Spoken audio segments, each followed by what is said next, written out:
Chapter 9. The Shift Below. Don Juan and Gennaro made their yearly trip to the northern part of Mexico, to the Sonoran Desert, to look for medicinal plants. One of the seers of the Nagal's party, Vicente Medrano, the herbalist among them, used those plants to make medicines.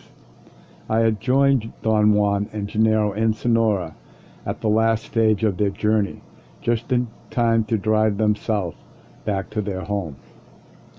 The day before we started on our drive, Don Juan abruptly continued his explanation of the mastery of awareness. We were resting in the shade of some tall bushes in the foothills of the mountains. It was late in the afternoon, almost dark. Each of us carried a large burlap sack filled with plants. As soon as we had put them down, Gennaro lay down on the ground and fell asleep, using his folded jacket as a pillow. Don Juan spoke to me in a low voice, as if he didn't want to wake up Gennaro. He said that by now he had explained most of the truths about awareness, and that there was only one truth left to discuss. The last truth, he assured me, was the best of the old seers' findings, although they never knew that themselves. Its tremendous value was only recognized ages later by the new seers. I've explained to you that man has an assemblage point, he went on, and that assemblage point aligns emanations for perception. We've also discussed that that point moves from its fixed position. Now the last truth is that once that assemblage point moves beyond a certain limit, it can assemble worlds entirely different from the world we know. Still in a whisper, he said that certain geographical areas not only help that precarious movement of the assemblage point, but also select specific directions for that movement. For instance, the Sonoran Desert helps the assemblage point move downward from its customary position to the place of the beast. That's why there are true sorcerers in Sonora, he continued, especially sorceresses. You already know one, La Catalina. In the past, I have arranged bouts between the two of you. I wanted to make your assemblage point shift, and La Catalina, with her sorcery antics, jolted it loose. Don Juan explained that the chilling experiences I had had with La Catalina had been part of a prearranged agreement between the two of them. What would you think if we invited her to join us? Gennaro asked in a loud voice as he sat up. The abruptness of his question and the strange sound of his voice plunged me into instant terror. Don Juan laughed and shook me by the arms. He assured me that there was no need for alarm. He said that La Catalina was like a cousin or an aunt to us. She was part of our world, although she did not quite follow our quest. She was infinitely closer to the ancient seers. Gennaro smiled and winked at me. I understand that you've got hot pants for her, he said. She herself confessed to me that every time you've had a confrontation with her, the greater your fright, the hotter your pants. Don Juan and Gennaro laughed to near hysteria. I had to admit that somehow I had always found La Catalina to be very scary, but at the same time an extremely appealing woman. What impressed me about her most was her exuding energy.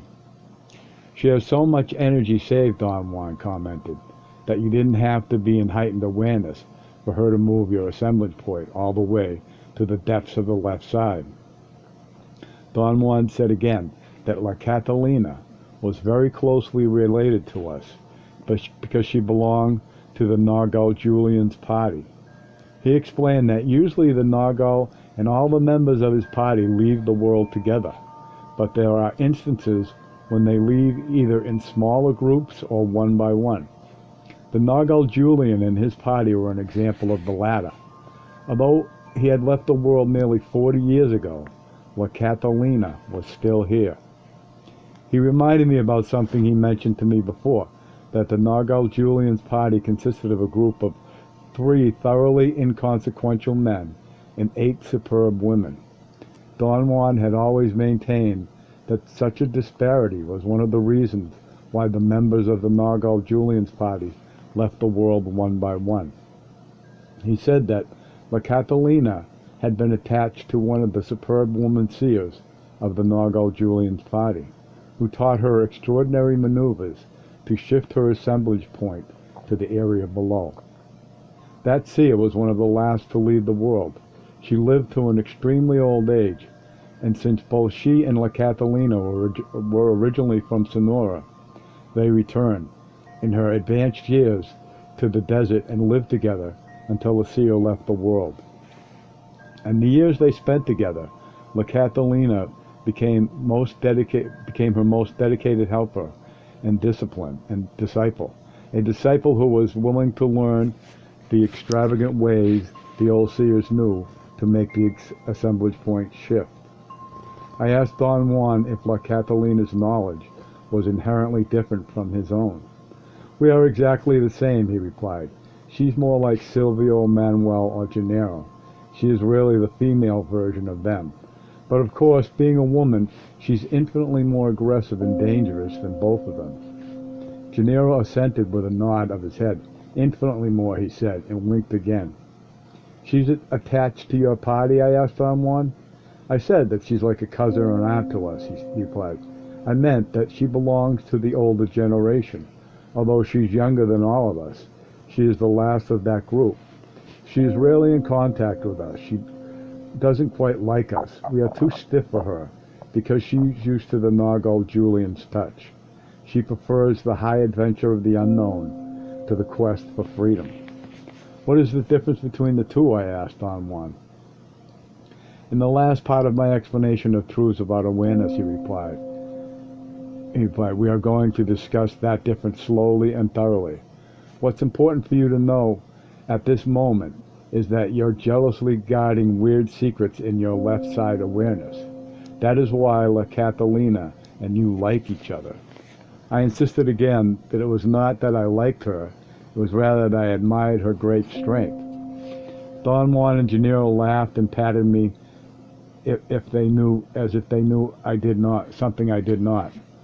"She likes you because she knows what you're like," Gennaro said, and smacked his lips. "She knew the Nargal Julian very well." Both of them gave me a long look that made me feel embarrassed. "What are you driving at?" I asked Gennaro in a belligerent tone. He grinned at me and moved his eyebrows up and down in a comical gesture, but he kept quiet. Don Juan spoke and broke the silence. "There are very strange points in common between the Nargal Julian and you," he said. "Gennaro is just trying to figure out if you're aware of it." I asked both of them how on earth I would be aware of something so far-fetched. La Catalina thinks you are," Gennaro said.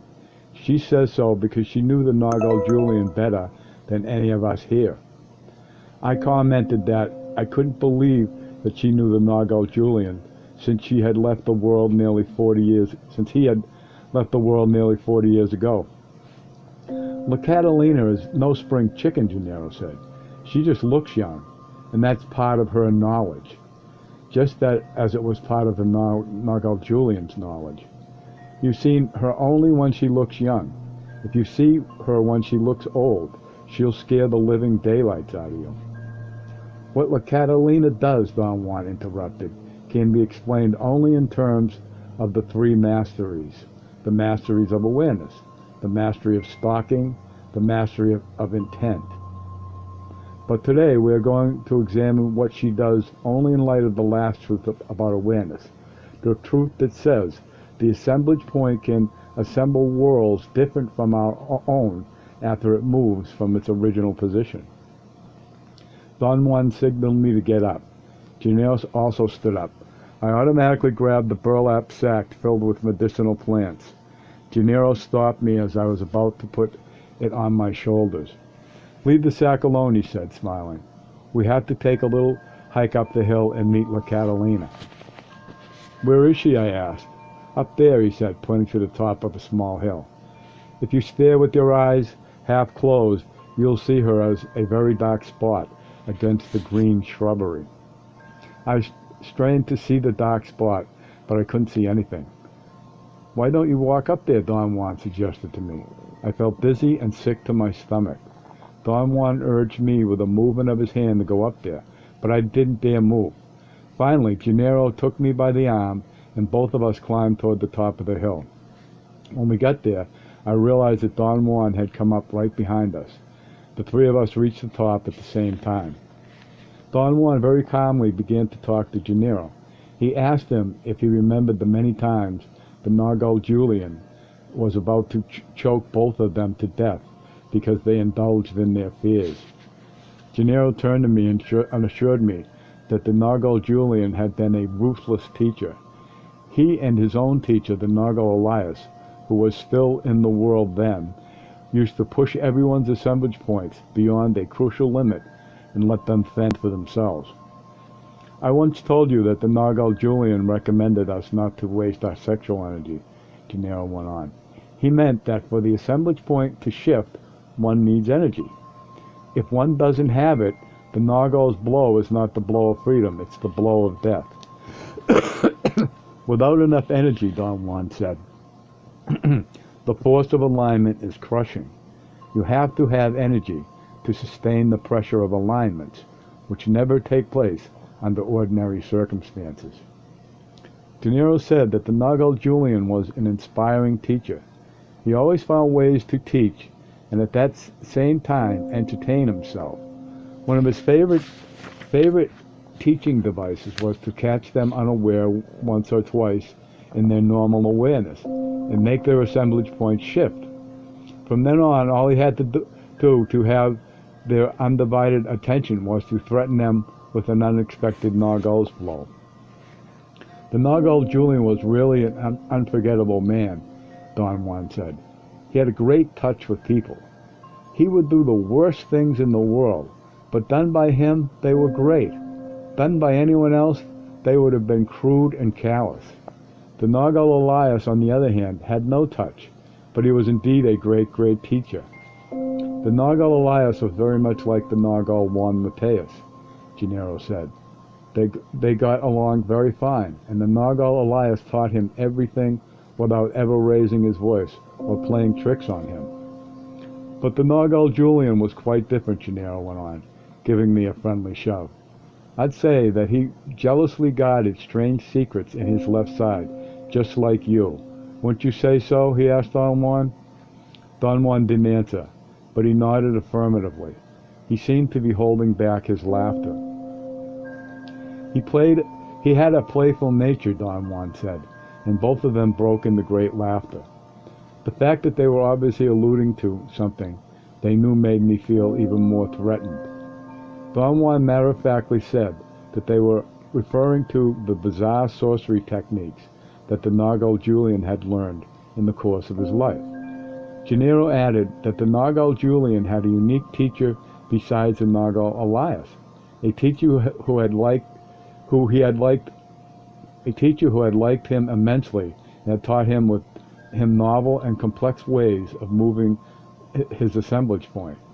As a result of this, the Nargal Julian was extraordinarily eccentric in his behavior. Who was that teacher, Don Juan? I asked. Don Juan and Gennaro looked at each other and giggled like two children. That is a very tough question to answer, Don Juan replied. All I can say is that teacher was the teacher that deviated the course of our line. He taught us many things, good and bad, but among the worst he taught us was what the old seers did. So some of us got trapped. The Nargal Julian was one of them, and so was La Catalina. We only hope that you won't follow them. I immediately began to protest. Don Juan interrupted me. He said that I did not know what I was protesting. As Don Juan spoke, I became terribly angry with him and Gennaro. Suddenly I was raging, yelling at them at the top of my voice. My reaction was so out of tone with me that it scared me. It was as if I were someone else. I stopped and looked at them for help. Gennaro had his hands on Don Juan's shoulders, as if he needed support. Both of them were laughing uncontrollably. I became so despondent, I was nearly in tears.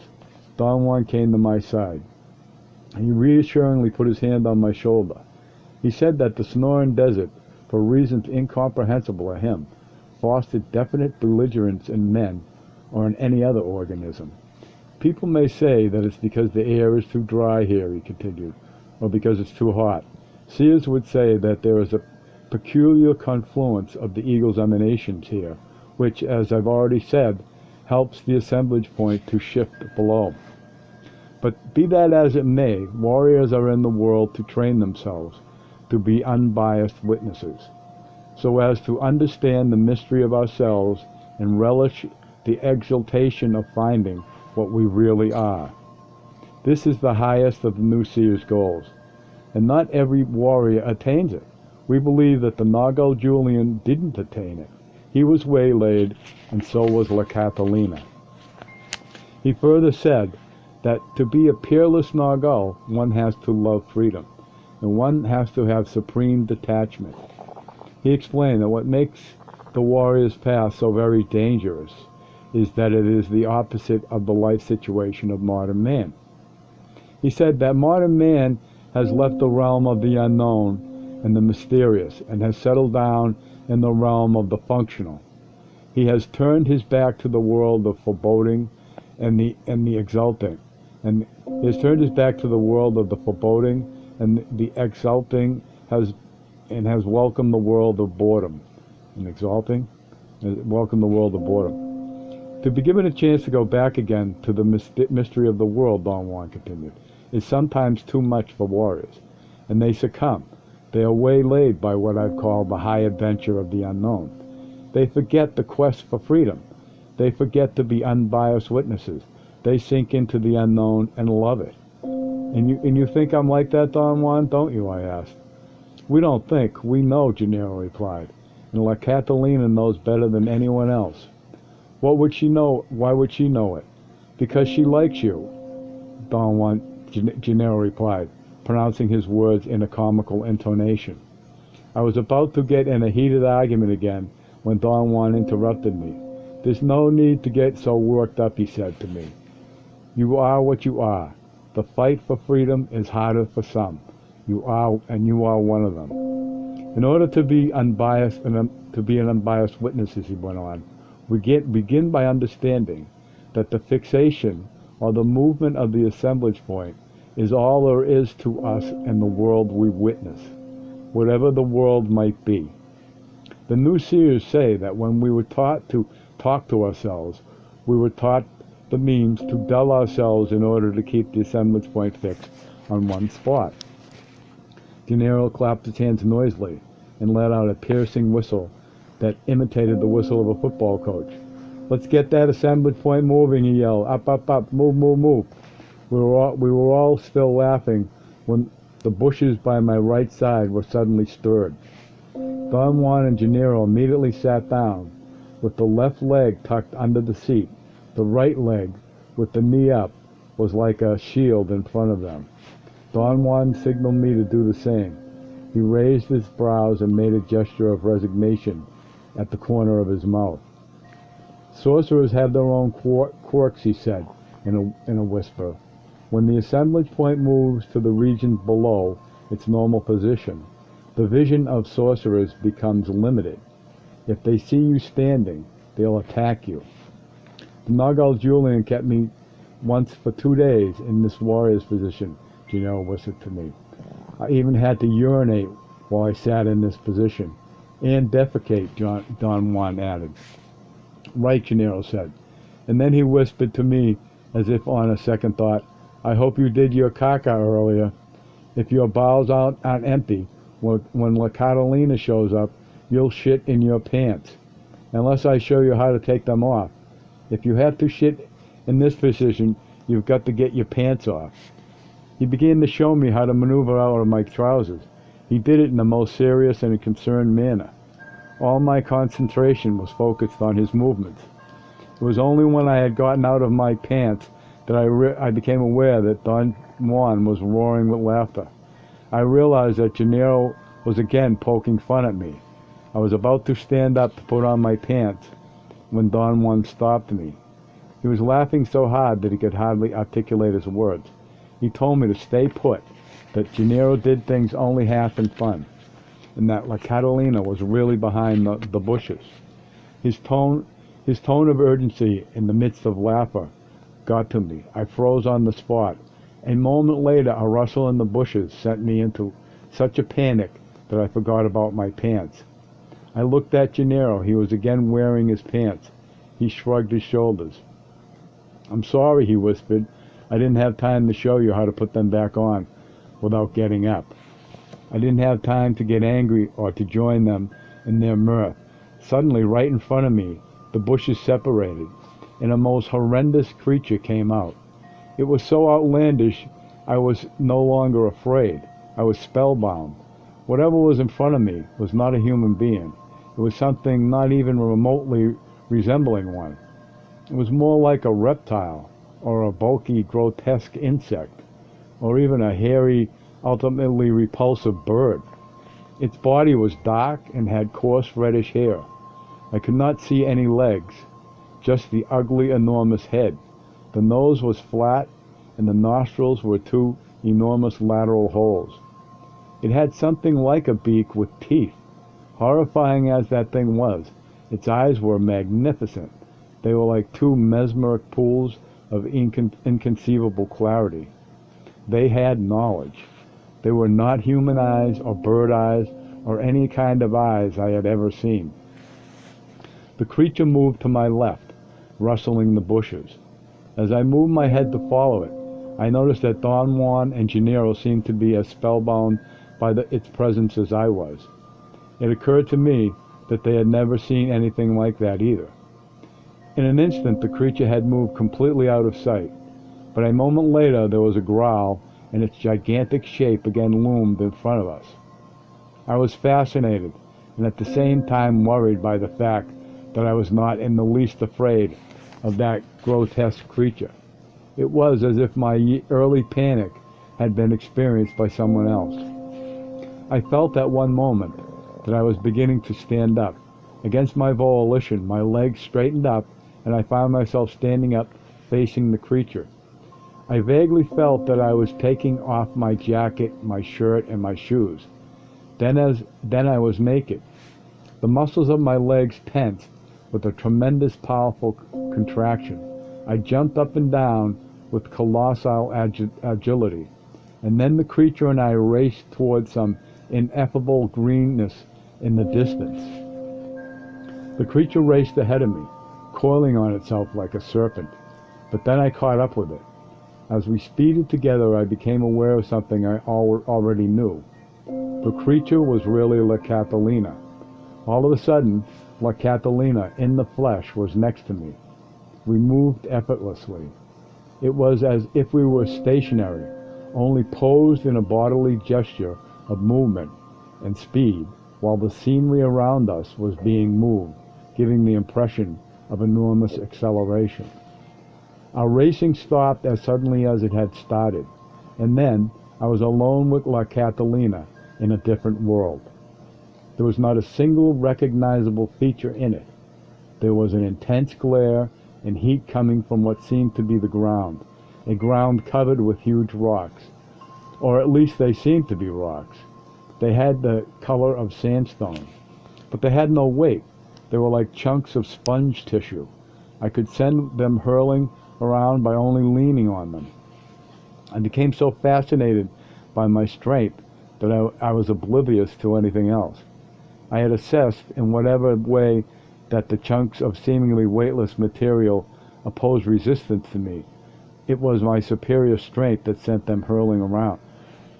I tried to grab them with my hands, and I realized that my entire body had changed. La Catalina was looking at me. She was again that grotesque creature I had, she was again that grotesque creature she had been before, and so was I.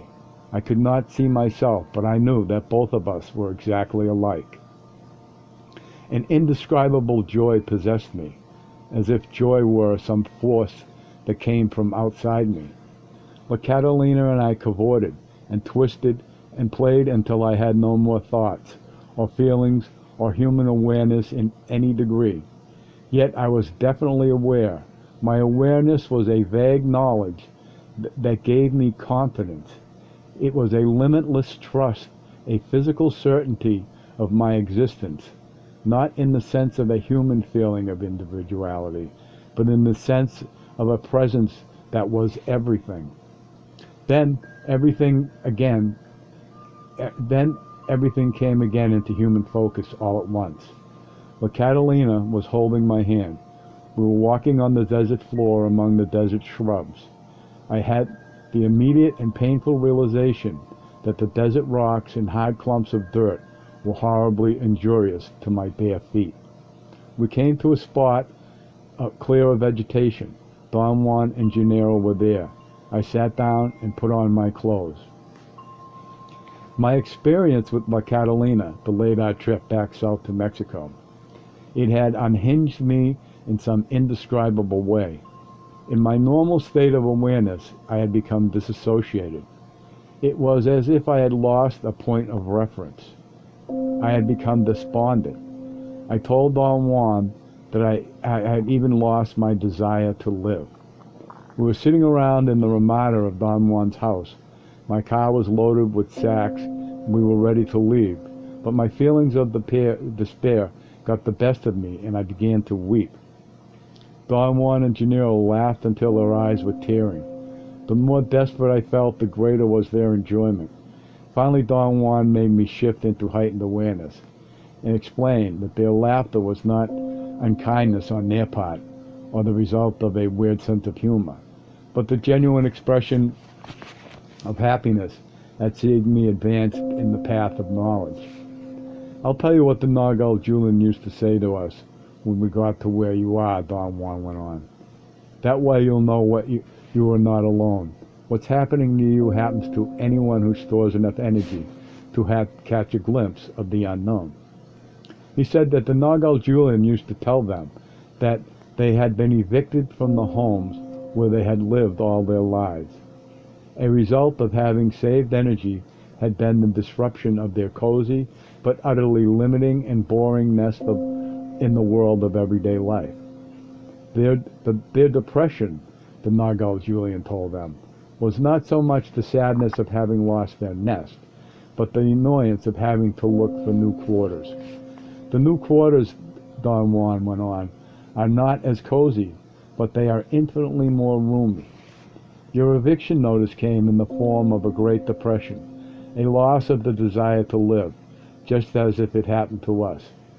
When you told us that you didn't want to live, we couldn't help but laughing. What's going to happen to me now, I asked. Using the vernacular, you got to get another pad, Don Juan replied. Don Juan and Gennaro again entered in a state of great euphoria. Every one of their statements and remarks made them laugh hysterically.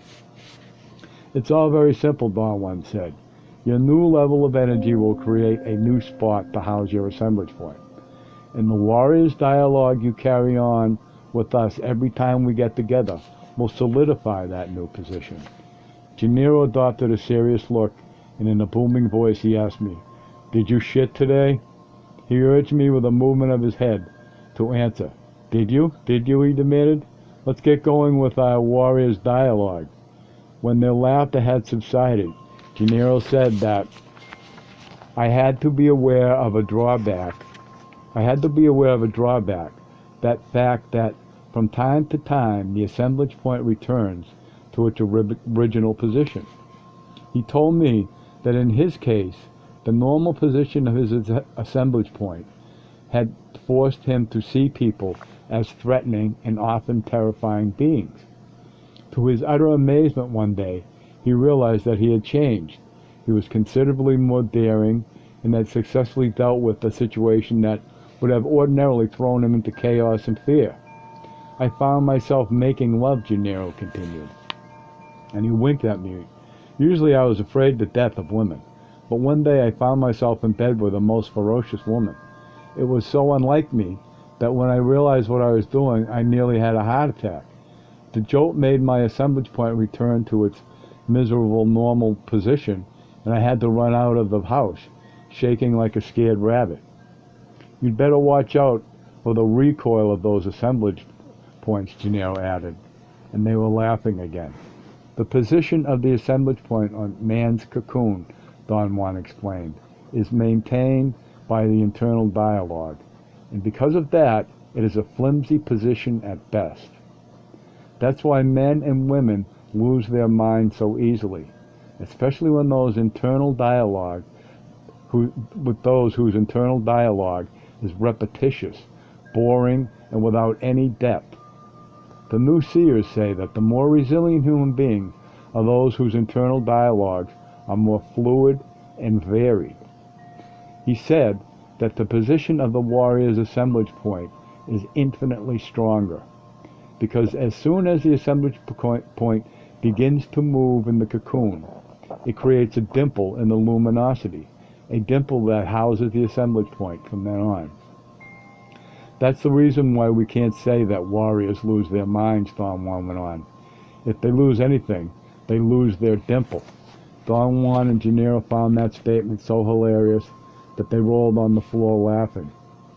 I asked Don Juan to explain my experience with La Catalina, and both of them again howled with laughter. Women are definitely more bizarre than men, Don Juan finally said.